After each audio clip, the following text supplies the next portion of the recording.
வணக்கம், welcome to மித்தாஸ் kitchen.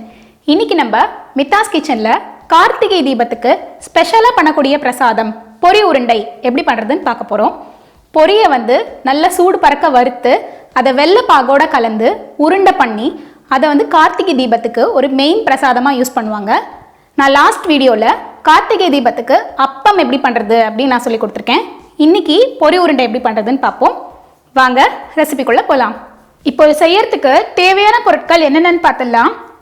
பொரி 3 cup, வெல்லம் 1 கப், பாகு வெல்லமா எடுத்துக்கோங்க. எந்த கப்பால வெல்லத்தை 1 கப் அளக்குறீங்களோ அதே கப்பால 3 கப் பொரி. எள்ளு 1 டீஸ்பூன், சுக்கு பொடி 1 டீஸ்பூன், இது கண்டிப்பா பொரி உருண்டைக்கு சேர்க்கணும். ஏலக்காய் தூள் 1 டீஸ்பூன். இப்போ நம்ம இது செய்யறதுக்கு தேவையான பொருட்கள் என்னென்னு பார்த்தாச்சு. இப்போ நம்ம பொரி உருண்டை பண்ண ஆரம்பிச்சிடலாம். அதுக்கு ஃபஸ்ட்டு பொரியை நல்லா வறுத்து எடுத்துக்கலாம். நீங்கள் என்னதான் கடையிலேருந்து வாங்கி ஃப்ரெஷ்ஷாக வாங்கியிருந்தாலும் உங்களுக்கு பொரி சில டைம்ஸ் நமுத்த மாதிரி இருக்கும். அப்போ பொரி உருண்டை அந்த அளவு நல்ல டேஸ்ட்டாக இருக்காது. அதனால தான் நம்ம பொரியை நல்லா வறுத்து எடுத்துக்கிறோம். அப்போ தான் பொரி உருண்டை நல்லா கிறிஸ்பாக இருக்கும். பொரி கூடவே நான் எள்ளும் சேர்த்துக்கிறேன். நீங்கள் எள்ளு தான் சேர்த்துக்கணும்னு அவசியம் இல்லை. அது கூட நீங்கள் பொரிக்கடலை இல்லைனா நெல் பொரி அதெல்லாம் கூட சேர்த்து பண்ணலாம்.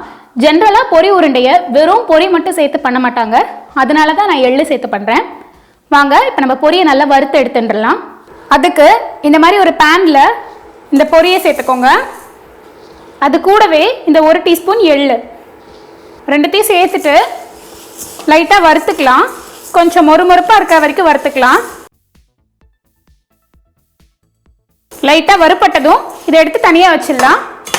இப்போ நம்மளோட பொரியும் எள்ளும் வறுத்து ரெடியாக இருக்கு. நம்ம வெள்ளை பாகு பண்ண ஆரம்பிச்சிடலாம். அதுக்கு ஃபஸ்ட்டு வெள்ளத்தை கரைச்சி வடிகட்டிக்கலாம். அப்புறமா அதை பாகாக பண்ணிக்கலாம். இப்போ நம்ம வெள்ளை பாகு பண்ணுறதுக்கு இந்த 1 கப் வெள்ளத்தை இந்த மாதிரி ஒரு பாத்திரத்தில் சேர்த்துக்கோங்க. அது கூடவே 1/2 கப் கிட்ட தண்ணி. ஃபஸ்ட்டு வெள்ளம் நல்லா கரையட்டும். அதை வடிகட்டிட்டு அதுக்கப்புறமா நம்ம பாகு பண்ணலாம்.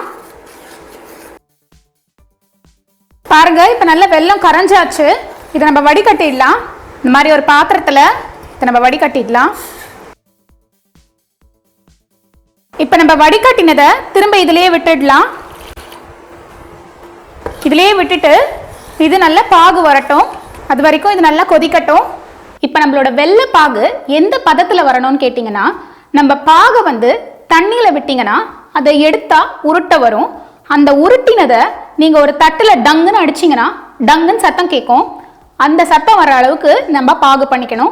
முத்தின பாகு பதம், இந்த பதம் நீங்கள் கரெக்டாக பண்ணணும். அப்போ தான் பொரி உருண்டையை பிடிக்க வரும். இல்லைனா பிடிக்கவே வராது. பொரியெல்லாம் தனித்தனியாக இருக்கும்.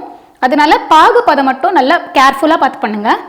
இப்போ பாருங்கள், பாகு நல்லா கொதிக்கிறது. கொஞ்ச நேரத்தில் தக்காளி பதம், அதாவது நம்ம அதிர்சத்துக்கெல்லாம் யூஸ் பண்ணுவோம் இல்லையா, அந்த பதம் வரும். அதாவது நீங்கள் தண்ணியில் விட்டு பார்த்தீங்கன்னா உருண்டை வரும். ஆனால் சாஃப்டாக இருக்கும்.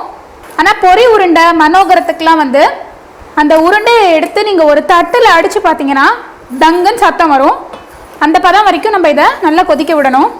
இப்போ இந்த பாருங்கள், இந்த பாகு நல்லா திக்காக எடுத்து இதை நான் இதில் விட்டு காட்டுறேன். பாத்திரத்தில் தண்ணி விட்டு எடுத்துக்கோங்க. இப்போது இதை நம்ம அப்படியே எடுத்தோம்னா நல்லா உருட்டை வரும்.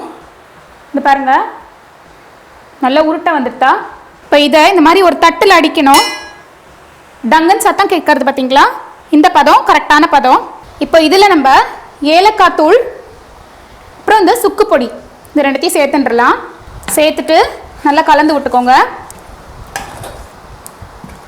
இப்போ நம்மளோட வெள்ளை பாகு கரெக்டான பதத்தில் வந்துட்டு இதை நம்ம பொரியோடு சேர்த்து கலந்துடலாம். கொஞ்சம் கொஞ்சமாக கலந்துக்கோங்க. கலந்த உடனேயே நம்ம டக்குன்னு பிடிக்க ஆரம்பிச்சிடணும். கொஞ்சம் சூடாக தான் இருக்கும். ஆனால் சூடாக இருக்கிறச்சியே பிடிச்சிடணும். அப்போ தான் பிடிக்க வரும். இல்லைன்னா ரொம்ப கல் மாதிரி ஆகிடும்.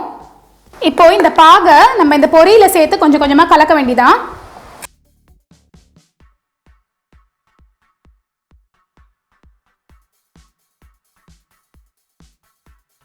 இப்போ நம்ம சூடாக இருக்கும்போதே தான் இந்த பொரி உருண்டையை பிடிக்க முடியும்.